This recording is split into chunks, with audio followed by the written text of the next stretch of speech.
CM Rekha Gupta ने एक बड़ा ऐलान करते हुए कहा कि उनकी सरकार दिल्ली के ओवर एज वाहनों के मामले में सुप्रीम कोर्ट जा सकती है। उन्होंने कहा कि सरकार सुप्रीम कोर्ट से अपील करेगी कि वह दिल्ली में ओवर एज वाहनों पर समान नियम लागू करने की अनुमति दे।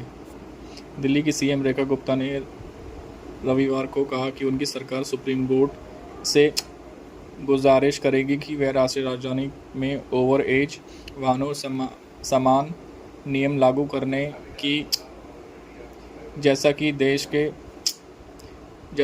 के बाकी हिस्सों में लागू है। बता दें कि हाल ही में दिल्ली की रेखा गुप्ता सरकार ने केंद्र के वायु गुणवत्ता पैनल से ओवर एज वाहनों पर ईंधन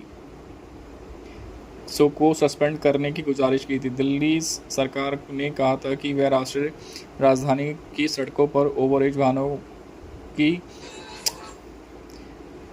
आवाजाही पर प्रतिबंध से संबंधित मुद्दों पर हल करने के लिए सारे जरूरी प्रयास करेगी। फिर दिल्ली के पर्यावरण मंत्री मनजिंदर सिंह सिरसा ने वायु गुणवत्ता प्रबंधन आयोग के अध्यक्ष राजेश वर्मा को लिखे अपने पत्र में कहा था कि सभी ओवरपेज वाहनों के लिए ईंधन व्यवहारिक नहीं है। मनजिंदर सिंह सिरसा ने इस बारे में कहा था कि तकनीकी चुनौतियों के कारण ओवरएज वाहनों और ईंधन को लागू नहीं किया जा सकता है। अब दिल्ली की सीएम का इस मामले पर नया बयान सामने आया है। दिल्ली की सीएम रेखा गुप्ता ने एक कार्यक्रम के दौरान पत्रकारों से बात करते हुए कहा कि दिल्ली की सरकार सुप्रीम कोर्ट के समक्ष लोगों की भावनाओं को रखेगी। उन्होंने कहा, हम सुप्रीम कोर्ट के समक्ष दिल्ली सरकार की ओर से उठाए गए प्रदूषण नियंत्रण उपाय के बारे में बताएंगे।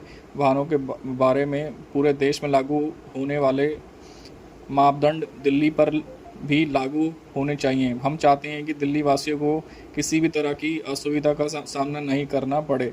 मुख्यमंत्री रेखा गुप्ता ने कहा, सरकार लोगों को राहत देने के लिए प्रतिबद्ध है। साल 2018 में सुप्रीम कोर्ट के एक फैसले ने दिल्ली में 10 साल पुराने डीजल वाहनों 15 साल पुराने पेट्रोल वाहनों पर प्रतिबंध लगा दिया गया था। साल 2014 में एनजीटी की ओर से एक और आदेश जारी, सार्वजनिक स्थानों पर 15 साल से पुराने वाहनों की पार्किंग पर रोक लगाई गई है।